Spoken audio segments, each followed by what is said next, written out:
वाले भगवान की महती कृपा करुणा से हम आप सब मान्य जी का श्रवण लाभ ले रहे हैं। एक बार प्रेम से बोलिए जय जय श्री सीताराम। बस मुझे 1 मिनट दीजिए, मैं थोड़ा आवाज की सेटिंग कर देता हूँ।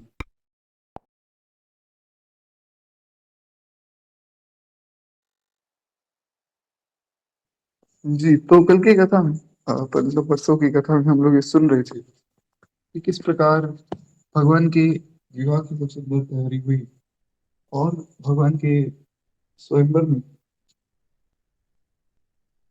काफी आनंद हम लोगों ने लिया। उसके बाद परशुराम जी आए, परशुराम जी की कथा भी हमने सुनी और अयोध्या में महाराज जनक ने न्योता भेजा महाराज दशरथ को कि आप सबको अपने परिवार के साथ और अपने मेहमानों के साथ जिनको आप बुलाना चाहें आप सबको ले आइए। भगवान का दिव्य भव्य हम सब विवाह करेंगे। भगवान की सुंदर बारात सजी है और गोस्वामी जी लिखते हैं कि बन ही न बरनत बनी बराता, जो हो ही सगुन सुंदर सुबदाता, चारा चाप बाम दिसि लेई, मनहु सकल मंगल कहते ही। तो बड़ी सुंदर भगवान की बारात चली और बारात अब पहुंची है मिथिला धाम में।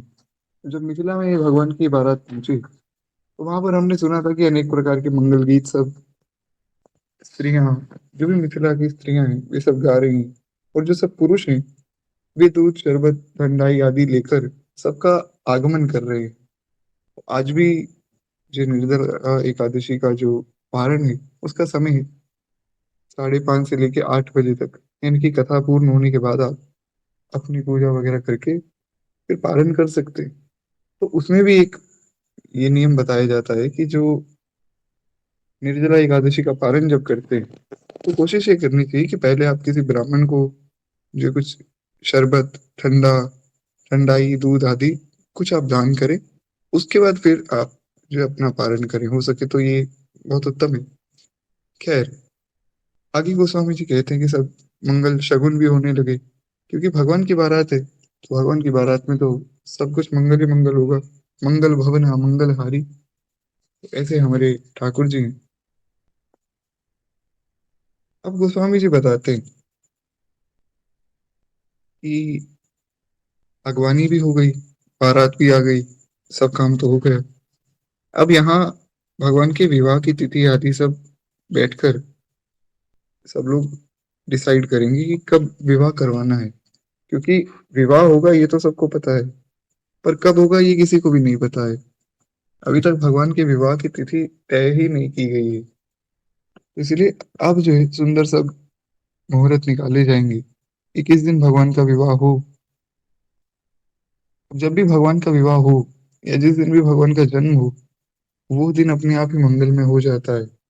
उसमें सब शगुन अपने आप ही प्रकट हो जाते हैं क्योंकि हमने सुना था कि बारात के साथ ही सब शगुन चलकर आए थे। तो भगवान की बारात में कोई शगुन अपशगुन का विचार करने की वैसे तो आवश्यकता नहीं है, पर क्या है कि भगवान एक मनुष्य की लीला कर रहे हैं। तो इसीलिए गोस्वामी जी बार बार शगुन अपशगुन इनका वर्णन करते हैं कि एक साधारण मनुष्य उसे इन चीजों का ध्यान अवश्य रखना चाहिए कि कुछ हम अच्छा करने जा रहे हैं तो उसमें बहुत सी चीजों का विचार पहले किया जाता है। तो खैर, गोस्वामी जी कहते हैं कि वर्षहि सुमन सुर सुंदरि गावही, मुदित देव दुंदुम बजावही, वस्तु सकल राखी नृप आगे, विनय कीन तिन अति अनुरागे। अब सबसे पहले जनक जी ने सब वस्तुएं महाराज दशरथ के आगे रखी और ऊपर से आसमान से देवता सुंदर फूल बरसा रहे हैं और देवांगनाएं वे सुंदर गा रही हैं। वर्षहि सुमन सुर और सुंदरी गा रही, देवांगनाएं भी गा रही हैं और नीचे जो मिथिला की सखियां हैं वे भी गा रही हैं। सब लोग भगवान के लिए मंगल गीत गा रहे हैं। भगवान को स्तुति बहुत प्रिय है, भगवान का एक नाम है स्तुति प्रिय। इसलिए भक्तजन सदैव भगवान की स्तुति करते हैं। भगवान को उनके बारे में उनकी महिमा अगर बताई जाए गाकर सुनाई जाए तो बहुत अच्छा लगता है। इसीलिए हनुमान चालीसा आदि भी गाया जाता है। और इसीलिए सब लोग कुछ ना कुछ तो गाते हैं। किसी को कुछ भी नहीं आता तो कम से कम वो ये स्तुति तो करता ही है। श्री रामचंद्र कृपालु भज मन हरण भव भय दारुणम। तो ये भी बड़ी प्यारी स्तुति है। खैर एक बार प्रेम से बोलिए भक्त वत्सल भगवान की जय। तो जिसका जैसा भाव है और जिसकी जैसी सामर्थ्य है वो उस सामर्थ्य के अनुसार भगवान के लिए कुछ ना कुछ स्तुति कर रहा है।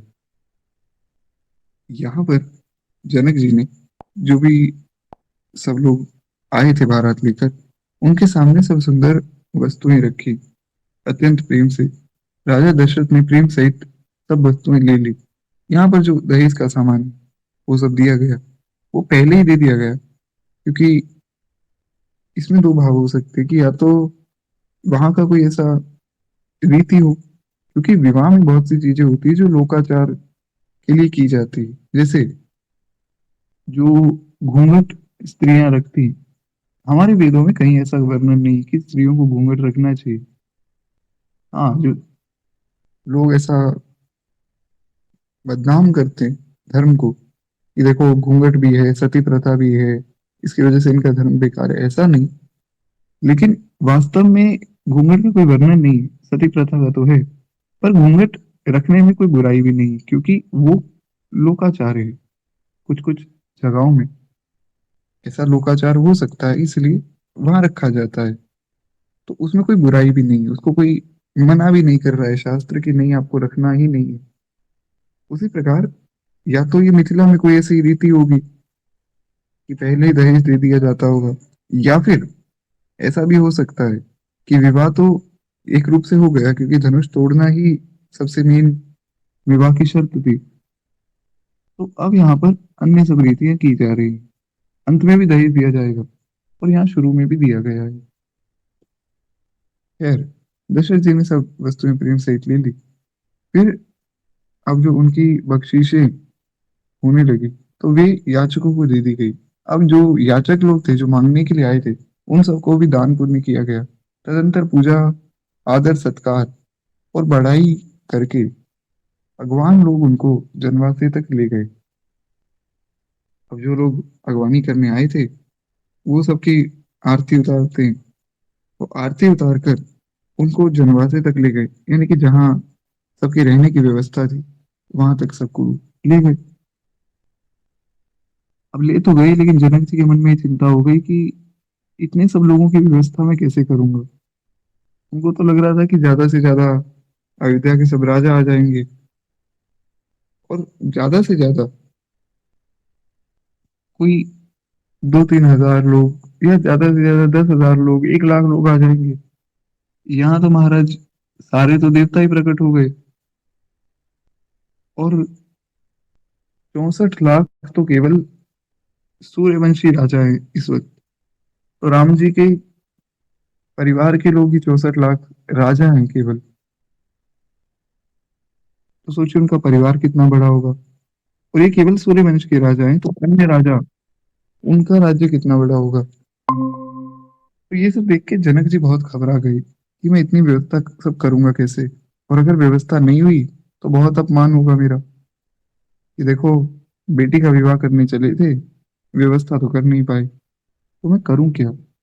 जानकी जी ने देखा कि मेरे पिताजी बहुत परेशान है, तो जानकी जी ने सब सिद्धियों को बुलाया, सब सिद्धियों को प्रकट किया और उन्हें आदेश दे दिया कि देखो जो भी व्यक्ति आए हैं उन सबकी अच्छे से सेवा करो। अब पहले तो लोग तरस रहे थे कि कोई एक सेवक हमें दिख जाए जिसको हम कुछ काम कहें, कोई खाने पीने की वस्तु ले आए। लेकिन जब जानकी जी ने अपनी महिमा प्रकट की तो गोस्वामी जी कहते हैं कि जानी सिय बारात पुर आई, कछु निज महिमा प्रगति जनाई, हृदय सुमिरी सब सिद्धि बुलाई, भूप पहुनाई करण पठाई। अब सिद्धियों ने क्या किया, गोस्वामी जी लिखते हैं कि सीधी सब सी आय सिय कन गई जहां जनवास, और लिए संपदा सकल सुख, सुरपुर भोग विलास। गोस्वामी जी कहते हैं कि पहले तो एक व्यक्ति के पास कोई भी सेवक नहीं आ रहा था, क्योंकि अब लोग इतने, किस किस के पास सेवक पहुंचे। लेकिन अब जब जानकी जी ने अपनी महिमा प्रकट की है, तो अब हर एक व्यक्ति के पास चार चार पांच पांच सेवक सेविका खड़े हैं। अब जैसे ही वो व्यक्ति कुछ मांगता है, तो उसके सामने प्रकट हो जाता है, क्योंकि ये साधारण सेवक मनुष्य तो है नहीं, ये तो सिद्धियां हैं जो सेवकों के रूप में आ गई। इसलिए अब जो है सबकी सेवा बहुत अच्छे से हो रही है। जानकी जी की ऐसी महिमा है, जो भगवान जिनकी शक्ति से सारा कार्य करते हैं, अब वो स्वयं अपनी शक्ति को प्रकट करें, तो उसमें कोई संशय नहीं होना चाहिए कि ऐसी अद्भुत सेवा सबकी हो ही जाएगी। खैर, एक बार प्रेम से बोलिए, श्री जानकी मैया की जय। आगे गोस्वामी जी वर्णन करते हैं कि निज निज वास बिलोक बराती, सुख सुख सकल सुलभ सब भांति, विभव वेद कछु को न जाना, सकल जनक करी करहि बखाना। कहते हैं महाराज बारातियों ने अपने अपने ठहरने के स्थान देखे, तो वहां देवताओं के सब सुखों को सब प्रकार से सुलभ पाया। और जब उन्होंने देखा कि हमारा रुकने का स्थान कैसा है, क्योंकि अब सिद्धियां प्रकट हो चुकी थी, उन्होंने व्यवस्था ऐसी कर दी कि लोग देखते ही रह गए। इतनी सुंदर व्यवस्था जनक जी के महल में हुई। उनका मन कर रहा है कि अब हम बस यहीं रुक जाएं, यहाँ से कहीं और ना जाएं। सब लोग ये सोच रहे हैं कि जनक जी ने तो बहुत सुंदर व्यवस्था की है, ऐसी व्यवस्था तो हमने पहले कभी देखी ही नहीं, और ये रहस्य कोई भी नहीं जान पाया, यहाँ तक कि जनक जी भी नहीं जान पाए। जनक जी तो चिंता कर रहे थे। जानकी जी ने आके कहा कि पिताजी आप चिंता मत कीजिए, सबके रहने की, सबके खाने पीने की सब प्रकार से व्यवस्था हो चुकी है। आप आराम से अन्य सब कार्य पे ध्यान दीजिए, यहाँ पे सब व्यवस्था हम लोग देख रहे हैं, मैं और मेरी सखियां हम देख रहे हैं। जनक जी को भी विश्वास हो गया, क्योंकि उन्हें पता है कि जो केवल 5 साल की अवस्था में शिव धनुष को उठाकर उसके साथ खेल सकती हैं, तो वो व्यवस्था तो कर ही सकती हैं। जनक जी को पूर्ण विश्वास था। जनक जी अपने अन्य कामों में लग गए। ठीक है, हाँ, बड़ा प्यारा भाव है। पूज्य श्री मामा जी नारायण दास भक्तमाली जी कहते हैं यहाँ पर, वे कहते हैं कि महाराज भगवान भी जिनके सामने नतमस्तक हो जाते हैं, भगवान भी जिनकी शक्ति से खुद को शक्तिमान समझते हैं, उनकी ऐसी महिमा होना, इसमें कोई आश्चर्य नहीं होना चाहिए। इसीलिए उनका गुणगान यहाँ करना चाहिए। भगवान की स्तुति हर व्यक्ति करता है, पर मिथिला वासी जानकी जी की स्तुति करते हैं। बड़ा प्यारा भाव है। श्री नारायण दास भक्त मानवी जी गाते हैं कि रघुवर की प्राण प्रिया, राम रघुवर की प्राण प्रिया, भजुरे मन सिया सिया राम। रघुवर की प्राण प्रिया, भजुरे मन सिया सिया। क्योंकि वे खुद को जानकी जी का छोटा भाई समझते थे, उनका ये भाव था। तो जब वे इस भाव में रहते थे, तो वे जानकी जी से थोड़ा विशेष प्रेम करते थे। भगवान से भी प्रेम था, पर मिथिला के थे, तो जानकी जी की महिमा सदैव गाते रहते थे। इसलिए उन्होंने यहाँ पर जानकी जी की स्तुति की। अब जब भगवान ने देखा जानकी जी की महिमा को, भगवान भी बड़े प्रसन्न हो गए। खैर, भगवान तो सब जानते ही कि ये सारा कार्य जानकी जी ने किया है, क्योंकि और किसी में ऐसी क्षमता नहीं है कि वो इतना सब व्यवस्था कर सके। गोस्वामी जी कहते हैं, किसी महिमा रघुनायक जानी, हर्ष हृदय हेतु पहचानी, पितु आगमन सुनत दो भाई, हृदय नाति आनंद अमाई। गोस्वामी जी कहते हैं कि जानकी जी ने हृदय में श्री क्षमा चाहूंगा, राम जी ने हृदय में श्री जानकी जी की महिमा को जाना, और राम जी बहुत प्रसन्न हो गए। और अब जो है, उन्होंने सुना कि हमारे पिताजी आ गए। बारात आई है तो पिताजी भी आए होंगे।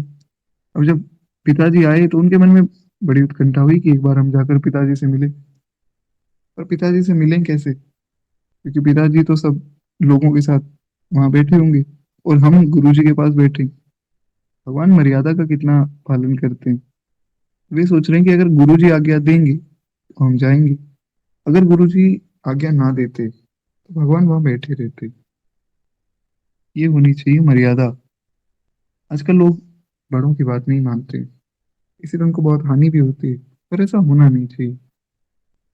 खैर, विश्वामित्र जी ने दोनों भाइयों का भाव समझा। उन्होंने देखा कि दोनों अपने पिताजी से मिलना चाहते हैं और वैसे भी मेरा काम तो सब पूर्ण हो गया है, तो मैं अब इन दोनों को इनके पिता के पास सौंप देता हूँ। आगे जो भी सब कार्य है वो इनके पिताजी देखेंगे। तो विश्वामित्र जी उन दोनों भाइयों को, श्री राम जी और लक्ष्मण जी को, उनके पिताजी के पास लेकर जा रहे हैं। और वहां जाकर उन्होंने उनके पिताजी से खुद भी भेंट ली और उनके दोनों पुत्रों को उनके पिताजी के चरणों में डाल दिया। संकोचवश वे वहां पहुंचे। विश्वामित्र जी ने बड़ी नम्रता देखी। विश्वामित्र जी वहां पहुंचे जहां पर दशरथ जी थे। दशरथ जी ने सबसे पहले तो विश्वामित्र जी को प्रणाम किया और यहाँ से भगवान श्री राम ने और लक्ष्मण जी ने दशरथ जी को प्रणाम किया। दशरथ जी को प्रणाम करके दोनों भाई हृदय से बहुत प्रसन्न हो गए। दशरथ जी ने उन्हें हृदय से लगाया और उसके बाद फिर दोनों भाइयों ने अन्य जितने भी वहां लोग बैठे थे उन सबको प्रणाम किया। भगवान ने सबके चरण स्पर्श किए। यही है मर्यादा। बड़ों के चरण स्पर्श किए जाते हैं। आजकल लोग ये भी नहीं करते, पर करना चाहिए। खैर, गोस्वामी जी कहते हैं, उन्हीं दंडवत कीन महिषा, बार बार पद रज धर सीसा, कोसिक राउ ने उरलाई, कही असीस पूछी कुशलाई। कहते हैं पृथ्वी के जो पति हैं, यानी कि पूरे संसार के राजा श्री दशरथ जी ने सबसे पहले विश्वामित्र जी को दंडवत प्रणाम किया और दंडवत प्रणाम करके उनके हृदय में बहुत आनंद हुआ। क्योंकि विश्वामित्र जी ही वो ऋषि जो भगवान श्री राम और लक्ष्मण का विवाह करवा रहे हैं। अगर वो उन्हें लेकर ही ना जाते तो ये विवाह होता ही नहीं। तो इसलिए दशरथ जी उनसे बहुत प्रसन्न हैं। दशरथ जी ने उन्हें हृदय से प्रणाम किया। विश्वामित्र जी ने राजा को उठाया, उठाकर अपने हृदय से लगाया और खूब आशीर्वाद दिया। अब यहाँ पर जो एक बात है कि बहुत आशीर्वाद दिया, इसके पीछे बहुत से भाव हैं जो कि मेरे सदगुरुदेव भगवान बताते हैं। आखिर वे तो ज्ञानी नाम अग्रगण्य में बुद्धिमताम वरिष्ठम में। तो वे हर एक चौपाई में ऐसे ऐसे भाव ढूंढ लेते हैं जो इंसान तो छोड़िए देवताओं की समझ से भी परे हैं। तो वो तो कह पाना कठिन है। पर यहाँ पर एक सरल सा भाव है जो हम सब समझ सकते हैं। वो ये है कि महाराज यहाँ पर जो आशीर्वाद दिया गया है वो भगवान को दिया गया है। क्यों? क्योंकि गुरु और पिता, इन दोनों की बढ़ाई में ही शिष्य या पुत्र की बढ़ाई होती है।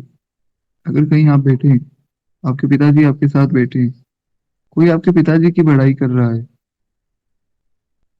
तो शिष्य की बढ़ाई और पुत्र की बढ़ाई साथ ही हो जाती है। यानी कि आपकी बढ़ाई अपने आप ही हो जाती है। कोई आकर आपके पिताजी को प्रणाम कर रहा है और मान लीजिए वो आपसे भी छोटा है और आपको प्रणाम नहीं भी करता है तो भी कोई बात नहीं, क्योंकि आपके पिताजी को प्रणाम कर दिया। इसका अर्थ यही है कि उसने आपको भी प्रणाम कर दिया है।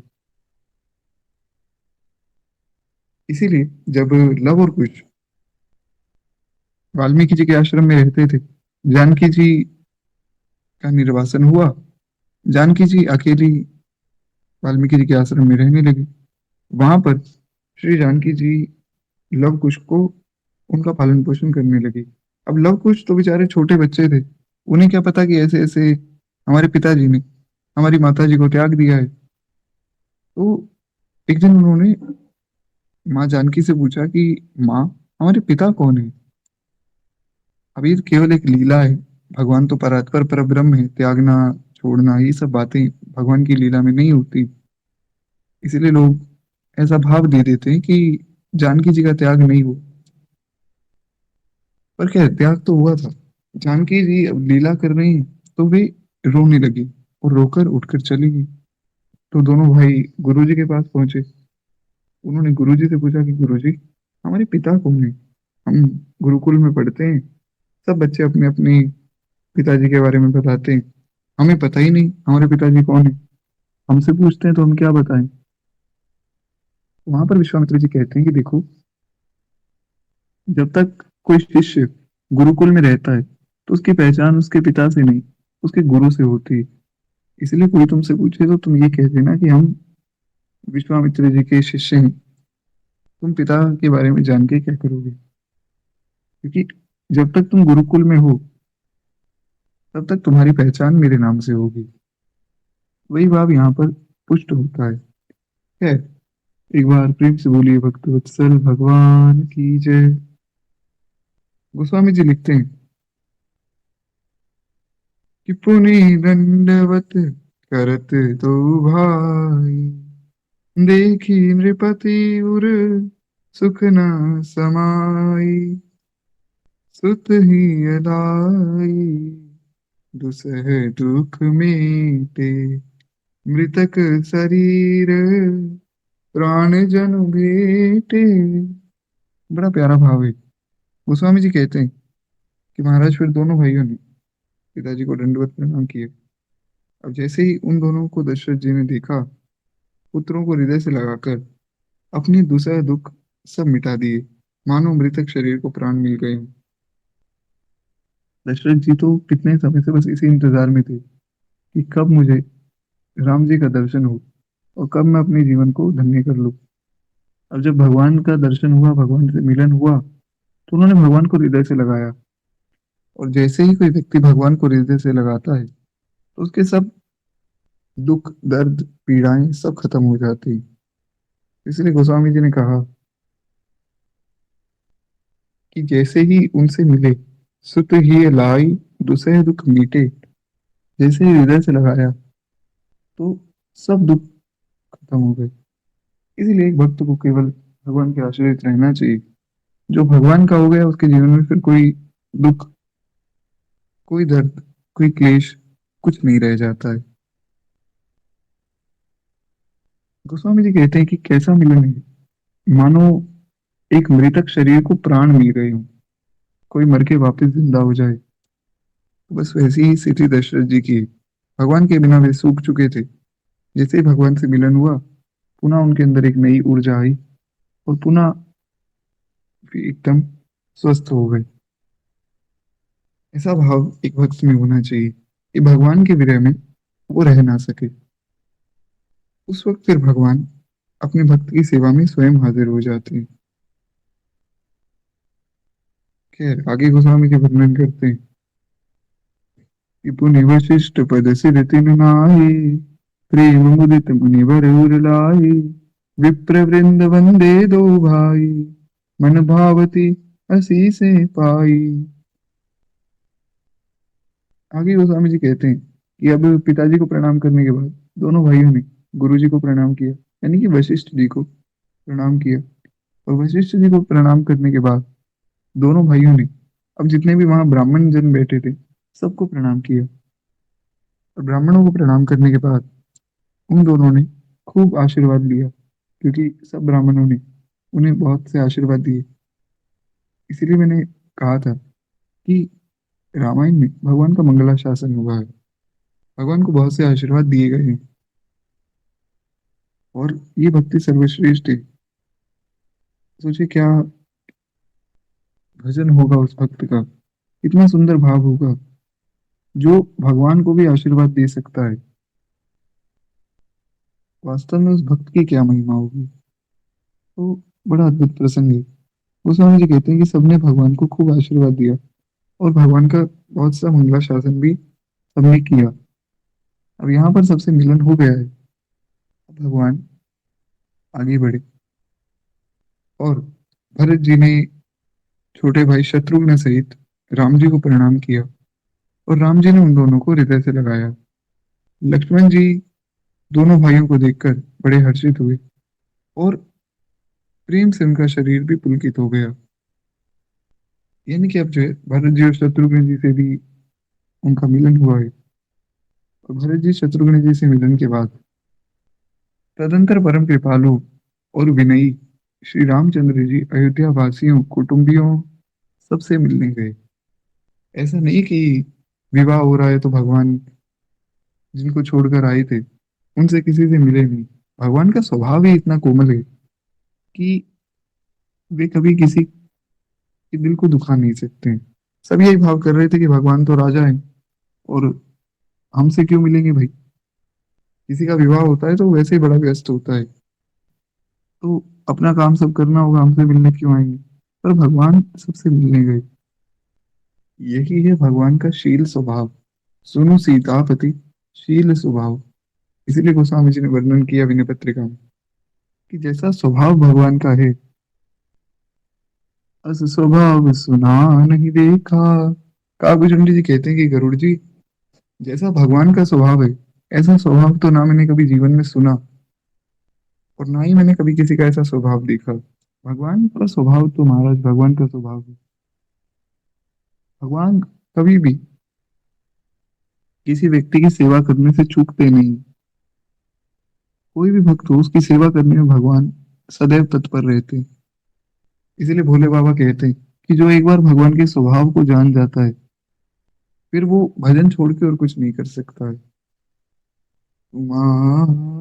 राम स्वभाव जहि जाना, ताहि भजन तजि भावनाना। भजन छोड़ के फिर उसके जीवन में कुछ नहीं रह जाता है। ऐसा अद्भुत भगवान का स्वभाव है। एक बार प्रेम से बोली भक्त वत्सल भगवान की जय। तो भगवान अब सबसे मिलने गए और सब बहुत प्रसन्न हो गए कि भगवान हमसे मिलने आए।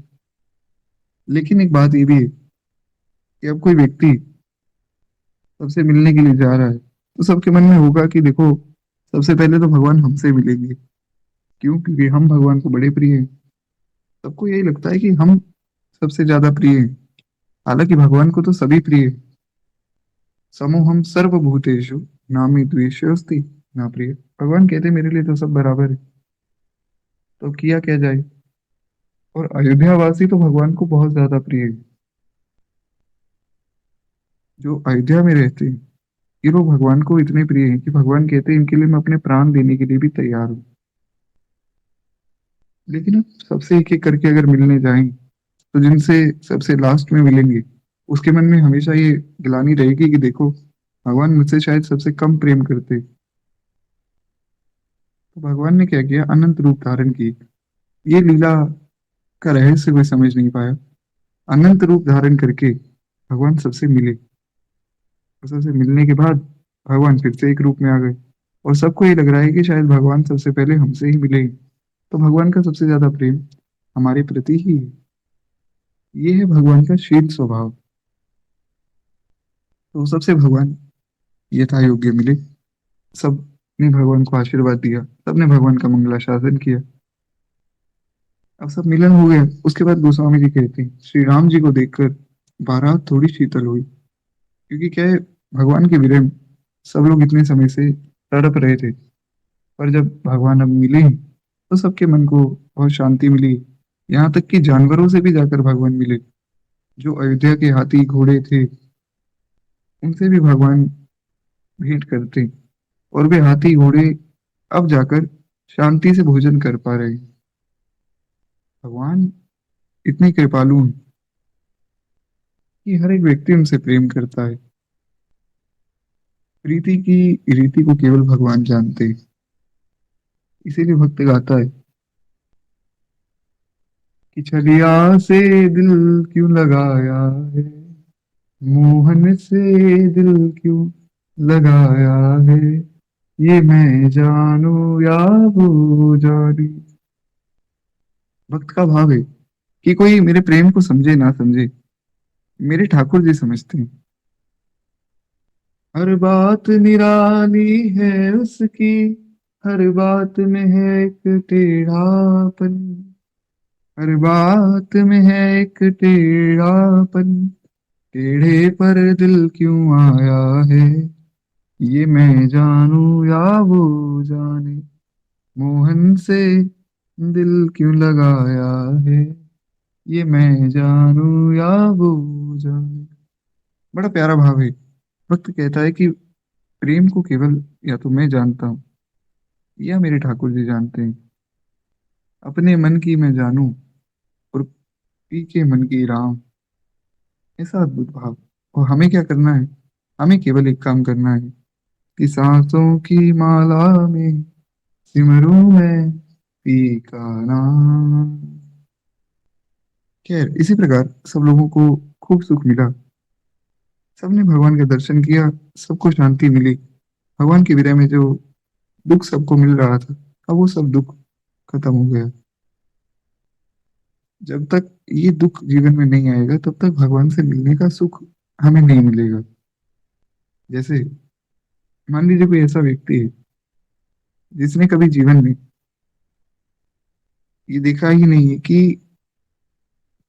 कोई गरीब व्यक्ति कैसे रहता है, तो उसको अगर बहुत ज्यादा पैसे भी मिल जाएंगे तो भी उसको कोई बहुत ज्यादा खुशी नहीं होगी, क्योंकि बचपन से वो पैसों में ही है। तो उसे ये नहीं पता है कि गरीबी का दुख कैसा है। जो व्यक्ति बहुत गरीब है, जिनके पास खाने के लिए भोजन ही नहीं है, वो व्यक्ति कैसे रहते हैं, और जब उनको पैसे मिल जाते हैं तो वो इतने प्रसन्न क्यों हो जाते हैं। तो ये बातें वो व्यक्ति नहीं समझ सकता है। ये वही समझ सकता है जिसने वो मुश्किल समय देखा हो। उसी प्रकार जब तक कोई भगवान के विरह में जला ही नहीं तो उसको वो शीतलता मिलेगी नहीं जो भगवान के मिलन से मिलनी चाहिए। लेकिन यहाँ पर सब लोग भगवान के विरह में खूब आंसू बहा चुके हैं। तो अब जब भगवान ने उनको हृदय से लगाया तो सब बड़े प्रसन्न हो गए, सबके हृदय को बहुत शांति मिली। क्या है? एक बार प्रेम से बोलिए भक्त वत्सल भगवान की जय। गोस्वामी जी वर्णन करते हैं कि सुतन समेत दशरथ ही देखी, मुदित नगर नर नारी विशेषी, सुमन बरसि सुन अनि निशाना, नाक नटी नाचहि करि गाना। कहते पुरोहित सहित दशरथ जी को देखकर नगर के स्त्री पुरुष बहुत ही प्रसन्न हो रहे हैं। देवता फूलों की वर्षा कर रहे हैं, और देवता फूलों की वर्षा करने के बाद नगाड़े भी बजाते हैं। यानी कि देवता भी बड़े प्रसन्न हैं, और अप्सराएं गा रही हैं, नाच रही हैं। अगवानी में आए हुए शतानंद जी और अन्य ब्राह्मण, मंत्रीगण, मागध सूत विद्वान और भाटों को बारात सहित राजा दशरथ का आदर सत्कार किया। यानी कि जो अगवानी के लिए आए थे, सबसे पहले तो शतानंद जी जनक जी के गुरु जी, जैसे दशरथ जी के गुरु जी वशिष्ठ जी, उसी प्रकार जनक जी के गुरु जी शतानंद जी और अन्य जितने भी ब्राह्मण मंत्रीगण आदि जो भी लोग थे, उन्होंने राजा दशरथ का आदर सत्कार किया। फिर जो आज्ञा लेकर वे वापस लौटे, और जब वे वापस लौटे तो बारात लगने में दिन से पहले आ गई। इससे जो जनकपुरी में अधिक आनंद हुआ। जनकपुरी में जो बारात पहुंची वो दिन होने से पहले ही पहुंच गई। तो इसके बहुत से लाभ हुए कि सब लोग आकर सबसे मिल पाए, बातचीत हो पाई। रात में बारात पहुंचते तो सबको जाकर सीधा सोना पड़ता। तो इसीलिए सब लोग जो है, ब्रह्मानंद प्राप्त कर रहे हैं, क्योंकि सब भक्तों का मिलन हो रहा है। एक भक्त को केवल कोई देख लेता है, केवल एक भक्त का वैष्णव का दर्शन हो जाए तो उससे व्यक्ति के सब पाप मिट जाते हैं। संत दर्श जिमि पातक तरई। अब इतने से भक्त एक साथ मिल जाएं तो क्या आनंद होगा, उसका वर्णन नहीं किया जा सकता है। और कहते हैं कि इतना आनंद हुआ कि मानो विधाता से मनाकर कहते हैं कि दिन रात बढ़ जाए। यानी कि ये जो दिन है ये कभी खत्म ना हो। इसका बड़ा सुंदर सा अर्थ ये है कि हर एक व्यक्ति को ये सोचना चाहिए कि हमारे जीवन में जो कथा है, जो सत्संग है, ये कभी खत्म नहीं होनी चाहिए।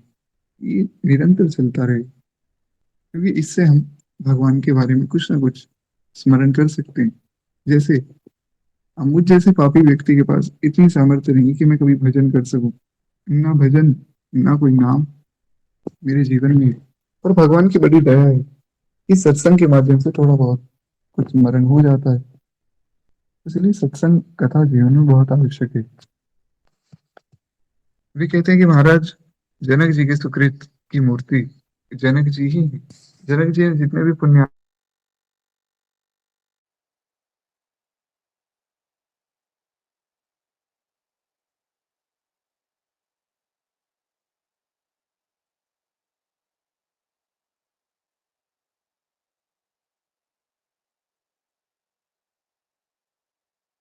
जी, तो एक बार मुझे ये बताइए कि मेरी आवाज आप सबको आ रही है? शायद ये लीव हो गया था। खैर, एक बार प्रेम से बोलिए भक्त वत्सल भगवान की जय। तो हम सुन रहे थे कि जनक जी के सुकृत की जो मूर्ति है वो श्री जानकी जी, और दशरथ जी के सुकृत की देह धारण की हुई श्री राम जी। इसका सरल सार तो ये है कि जनक जी ने अनंत जन्मों में जो अनंत पुण्य किए वे सब उदय हो गए तो जानकी जी उनकी पुत्री के रूप में आई।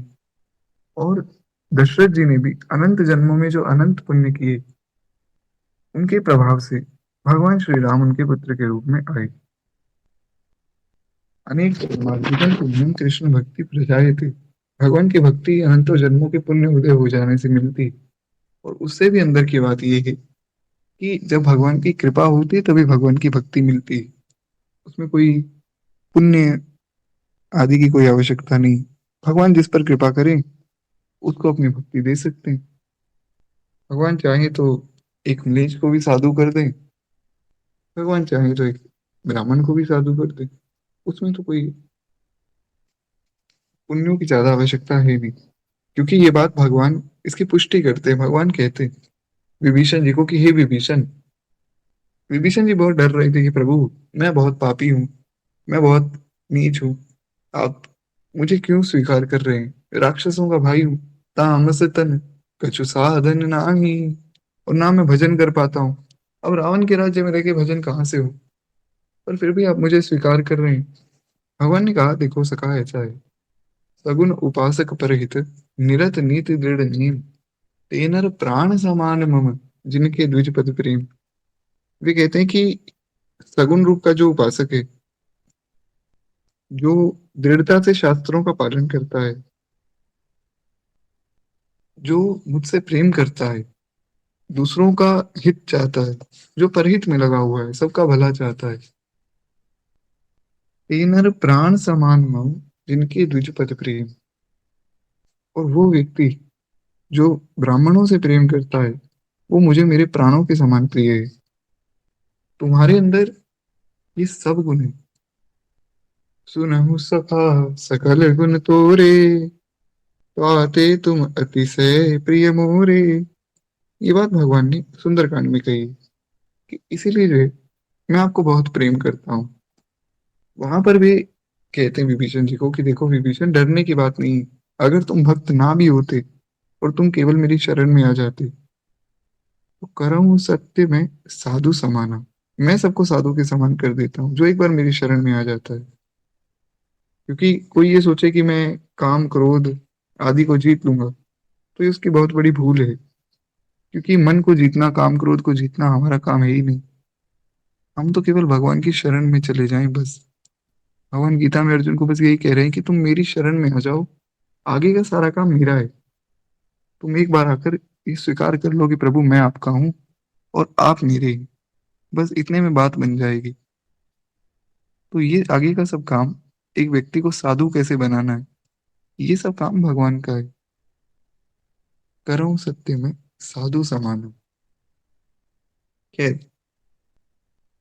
वही बात सब यहाँ पर गोस्वामी जी गा रहे हैं कि जनक जी और दशरथ जी इनके ऊपर बहुत कृपा करके भगवान इनके घर में पुत्र रूप से और पुत्री के रूप से प्रकट हुए हैं। बहुत कृपा हुई इन लोगों पर, बहुत पुण्य इन लोगों ने किए होंगे, बहुत तपस्या की होगी तब जाकर भगवान साक्षात इनके घर में आए। कितना अद्भुत प्रेम इन लोगों का भगवान के प्रति होगा। वैसे सब बातें गोस्वामी जी वर्णन करके सब भक्तों का उत्साह बढ़ा रहे हैं। आगे गोस्वामी जी कहते हैं कि इन सम काहु न शिव अवराधे, काहु न इन समान फल लादे। इन सम को न भयउ जग माही, है नहीं को तुक हूँ नाही। हम सब सकल सुकृत के राशि, भय जग जननी जनकपुर वासी। गोस्वामी जी कहते हैं कि महाराज इन दोनों राजाओं के समान किसी ने शिव जी की आराधना नहीं की होगी, क्योंकि जब तक कोई शिव आराधना नहीं करता है तब तक उसे भगवान की भक्ति नहीं मिलती। और जिसके अगर स्वयं भगवान पुत्र के रूप में प्रकट हो जाए, उसने तो शिव जी को कितना मनाया होगा, ये तो कहना ही असंभव है। तो इसलिए गोस्वामी जी कहते हैं इससे एक बात तो साबित हो गई कि इनके समान शिव आराधन किसी ने नहीं किया। और दूसरी बात तो कहते हैं महाराज, दूसरी बात ये है कि इनके समान जगत में ना तो कोई हुआ है, ना कहीं है, और ना ही कहीं होने वाला है। ना तो कभी हुआ है और ना ही कभी हो सकता है। जिसके घर स्वयं साक्षात परब्रह्म परमात्मा पुत्र के रूप में आकर खेले, जिन भगवान को पाने के लिए वेद नेति नेति अनंत जन्मों से गा रहे हैं, जिनको पाने के लिए योगी मुनि ध्यानी लाखों लाखों साल तपस्या करते हैं, फिर भी अंत राम कहे आवत नहीं। जिन भगवान को पाने के लिए, दर्शन करने के लिए देवता तरसते हैं, वो भगवान जिनकी गोद में खेल रहे हैं। और उनसे भी बड़ी बात, जो जानकी जी जिनके चरणों में भगवान प्रणाम करते हैं, वो जानकी जी जिनके यहाँ आंगन में खेल रही, उनका क्या पुण्य होगा, उन पर क्या कृपा होगी, इसका वर्णन तो छोड़िए। इसके बारे में कोई अगर सोचकर ही मन ही मन सुख लेना चाहे तो वो सोच भी नहीं सकता है कि क्या अद्भुत भगवान की कृपा इन दोनों पर है। वे कहते हैं और अब हम जितने बाकी सब लोग हैं, जैसे कि जनकपुर के जो लोग हैं, उन सबका वंदन करते हैं। क्यों? क्योंकि इन्होंने कितना पुण्य किया होगा, जो इनके यहाँ पर जानकी जी स्वयं पुत्री के रूप में प्रकट हुई। तो कहते हैं हम भी सब पुण्यों की राशि हैं, जो जगत में जन्म लेकर जनकपुरी के निवासी हुए, और जिन्होंने जानकी जी और श्री राम जी की छवि देखी। तो ऐसी सब बातें सब वहां के लोग बैठकर बारात में चर्चा कर रहे हैं। कहते हैं और अब हम श्री रघुनाथ जी का विवाह देखने आए हैं। भली भांति नेत्रों से लाभ लेंगे और हमारा जन्म सफल करेंगे। व्यक्ति का जन्म सफल किस बात में होता है, ये बात बताते हैं श्री जामवंत जी। जब सारा काम हो गया तो सब वानर वापिस आए। सबको पता लग गया कि जानकी जी को शायद ढूंढ लिया होगा, तभी इतने प्रसन्न है। तो आकर जामवंत जी ने सारी बात सुनाई कि नाथ काज कीन्हे हनुमाना। वे कहते हैं कि प्रभु, हनुमान जी ने जो कार्य किया है, सहसा मुख न जाई सोई बरनी। सुंदरकांड में ऐसा वर्णन है। वे कहते हैं कि हनुमान जी ने जो कार्य किया है वो तो हजारों मुखों से भी वर्णन नहीं किया जा सकता है। इतना अद्भुत कार्य श्री हनुमान जी करके आए। भगवान बड़े प्रसन्न हो गए। पवन तनय के चरित सुहाए, जामवंत रघुपति ही सुनाए। अब जैसे भक्त भगवान की कथा सुनने के लिए बड़ा लालायित रहता है, भगवान अपने भक्त की कथा सुनने के लिए लालायित रहते हैं। तो भगवान ने कहा अच्छा जामवंत जी मुझे सारी कथा सुनाओ, कैसे कैसे हनुमान जी ने सब कार्य किया। तो उन्होंने सारी बात बताई। और अंत में जामवंत जी एक बात कहते हैं कि प्रभु की कृपा भयो सब काजू, जन्म हमारे सफल भा आजू।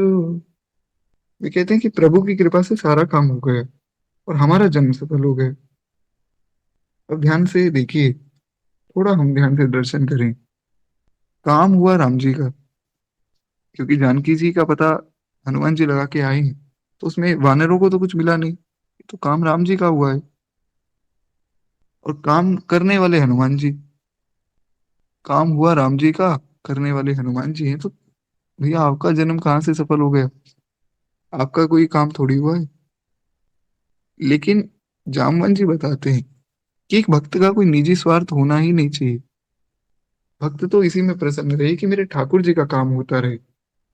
उसको खुद के लिए कुछ नहीं सोचना चाहिए कि मुझे कुछ बढ़िया पकवान मिष्ठान मिल जाए या मेरा कोई काम बन जाए तो मेरा जन्म सफल हुआ। जन्म तभी सफल है जब भगवान का कार्य होगा। और भगवान का कार्य हमारे लिए क्या है? यही है जो हम कर रहे हैं। कथा सुनना, भजन करना, भगवान का स्मरण करना। संत जन बड़ी प्यारी बात कहते हैं। वे कहते हैं कि संसार का काम अगर बिगड़ भी जाए तो भी कोई बात नहीं, क्योंकि वो बिगड़ा हुआ ही है। अगर संसार में हम जीवन में कुछ भी ना कर पाए तो भी कोई बात नहीं, क्योंकि संसार का काम वैसे भी बिगड़ा हुआ है। और अगर वो बन भी जाए तो भी बिगड़ा हुआ है। अगर मान लीजिए किसी ने जीवन में बहुत धन कमाया, धन कमा कर हुआ क्या? अंत में गया वो खाली हाथी। सिकंदर ने इतना धन कमाया था कि 40 ऊंट पर तो केवल उसके खजाने की चाबी जाती थी। लेकिन जब मृत्यु हुई तो महाराज कुछ भी नहीं लेकर गया। और उसने सबको कहा कि मेरे इस कफन से तुम मेरे हाथ बाहर निकाल देना, ताकि लोगों को पता लगे कि आज मैं भी जा रहा हूँ, तो मैं भी कुछ नहीं लेके जा रहा हूँ अपने साथ। तो अगर कोई व्यक्ति अपना निजी स्वार्थ रखता है तो कोई अर्थ नहीं, क्योंकि संसार का काम बना है तो भी बिगड़ गया और नहीं बना तो भी बिगड़ गया। जबकि एक भक्त का काम बिगड़ेगा तो भी बन जाएगा। क्यों? क्योंकि अगर कोई व्यक्ति इस जन्म में भगवत प्राप्ति नहीं कर पाया तो कोई बात नहीं। जितना भजन उसने इस जन्म में किया है वो अगले जन्म में उसके लिए उपयोगी हो जाएगा। जैसे मान लीजिए कोई व्यक्ति जो भजन करते करते जिसकी मृत्यु हो गई और भगवान के धाम वो नहीं जा पाया, तो उसका कितना लाभ है? सबसे पहले तो उसको नरक में तो जाना है ही नहीं। सबसे पहले वो जाएगा स्वर्ग में खूब सुख भोग के। फिर भगवान गीता में बताते हैं कि उसके साथ क्या होगा। भगवान कहते हैं फिर उसको किसी अच्छे वैष्णव परिवार में जन्म मिलेगा। किसी वैष्णव परिवार में नहीं तो कम से कम एक ब्राह्मण कुल में जन्म तो मिल ही जाएगा। एक शुद्ध ब्राह्मण कुल में। वो भी नहीं तो कम से कम भगवान इतना करेंगे कि बहुत धनवान व्यक्ति के घर पे उसको जन्म देंगे, जिसे शुरू शुरू में वो सब सुख भी भोग ले और उसके बाद वो मेरे भजन में लग जाए। तो भक्त का किसी भी प्रकार से कोई हानि नहीं। इसलिए भगवान अर्जुन को बार बार कह रहे हैं, अर्जुन लड़ो। क्यों? क्योंकि मेरी आज्ञा है। आपकी आज्ञा मान के क्या होगा? मेरी आज्ञा मान के तुम मेरे भक्त बनोगे। उससे क्या होगा महाराज? उससे भगवान कहते फिर उससे तुम्हारी कोई हानि कभी भी नहीं हो सकती। उससे फिर तुम्हारा मंगल ही मंगल है केवल। सुख दुख समय कृत्वा लाभा लाभो जया जयो। चाहे सुख हो चाहे दुख हो, चाहे लाभ हो हानि हो, जय हो विजय हो, कुछ भी हो, तुम लड़ो, क्योंकि मेरी आज्ञा है बस। अब इसमें कोई किंतु परंतु का विचार मत करो कि ये मेरे भाई हैं, मैं क्यों मारूं, कैसे मारूं। मेरी आज्ञा है, तुम्हें लड़ना है तो बस लड़ना है। खैर, एक भक्त का वास्तविक प्रयोजन यही है कि भगवान का सब काम होना चाहिए। तो इसलिए यहाँ पर भी सब लोग आपस में जब चर्चा कर रहे हैं तो मन ही मन सब बड़े प्रसन्न हो रहे हैं महाराज। आगे गोस्वामी जी वर्णन करते हैं। वे कहते हैं कि कोयले के समान जो मधुर वचन बोलते हैं उन सबको बड़ी जलन हो रही है। अब देखिए दो बात है। एक तो यहाँ पर है कोयल के समान, और एक है कोयले के समान। कोयला होता है काला। तो कुछ ऐसे लोग होते हैं जिनकी जबान बड़ी काली होती है, वो मधुर वचन नहीं बोल सकते। तो यहाँ पर एक तरह से उनको ताना मारा गया है गोस्वामी जी के द्वारा। जो राजा वहां बैठे थे स्वयंवर में, सब लोगों को ताना मारा गया है कि क्योंकि ये सब चाह रहे थे कि भगवान का विवाह ना हो। तो कुछ ऐसे भी लोग हैं और कुछ ऐसे भी स्त्रियां हैं जो कोयल के समान बोलती हैं, यानी कि जो भगवान के हित में बोलती हैं। सीधी सी बात ये है कि जो भगवान के लिए आपको प्रेरित करे उसकी वाणी एक कोयल के समान है, और जो भगवान से आपको दूर करे उसकी वाणी कड़वी है। तो इसलिए उसको हमें नहीं सुनना है। हमें केवल उसको सुनना है जो भगवान के लिए आपको प्रेरित करे। तो कहते हैं जो सब स्त्रियां हैं वे आपस में बात कर रही हैं और आपस में कहती हैं कि हे सुंदरी, हे सखी, हे सुंदर नेत्रों वाली, इस विवाह में बड़ा लाभ है। बड़े भय से विधाता ने सबकी बात बना दी है। ये दोनों भाई हमारे नेत्रों के अतिथि हुआ करेंगे। उसने कहा कि देखो, इनका विवाह हो जाएगा, फिर ये लोग यहाँ आया करेंगे, हमें बड़ा सुख मिलेगा। और अब तो ऊपर से दो भाई और आ गए जो इनके जैसे ही दिखते हैं, तब तो और भी सुख मिलेगा। तो बोले ये बात तो तुम्हारी सही है, पर एक बात ये भी है, इसमें भय कैसा? तुम कह रहे हो कि भय से विधाता ने सब बात बना दी, तो इसमें भय कैसा? तो कई बार क्या होता है हमारे जीवन में, ऐसा होता है कि कोई काम हम करना चाहते हैं, हमारे मन में होता है कि काश भगवान ये काम हमारा कर दें। और जिस वक्त वो काम हो रहा होता है तब लोग मांगने लग जाते हैं कि भगवान मैं ये भी चढ़ा दूंगा, वो भी चढ़ा दूंगा, बस मेरा काम हो जाए। तो ये एक भय है। ऐसा ही भय सब मिथिला वासियों के मन में भी था। बस फर्क इतना है कि उनके मन में कोई अपना स्वार्थ नहीं था, उनके मन में भगवान की विवाह का स्वार्थ था। तो वे विधाता से यही प्रार्थना कर रहे थे कि प्रभु किसी प्रकार आप जो है श्री रामचंद्र जी और जानकी जी का विवाह करवा दो। हमारा सारा पुण्य आप ले लो, हमें उसकी कोई आवश्यकता नहीं। तो इसलिए वो सखी कहती है कि बड़े भय से इनका विवाह हुआ है और बड़ी कृपा हुई है विधाता की, जो आज हम इनका विवाह देखने योग्य हुई है। बार बार सब ऐसा मनोरथ करके मन ही मन बहुत प्रसन्न हो रही है। अब आगे किस प्रकार विवाह का मुहूर्त निकाला गया और किस प्रकार सब आगे का कार्य हुआ, वो हम कल की कथा में जानेंगे। आज वाणी को यही विश्राम देते हुए केवल 2 मिनट प्रेम से मानस जी की आरती करें। एक बार प्रेम से बोलिए, भक्त वत्सल भगवान की जय। जय जय श्री सीताराम। आरती श्री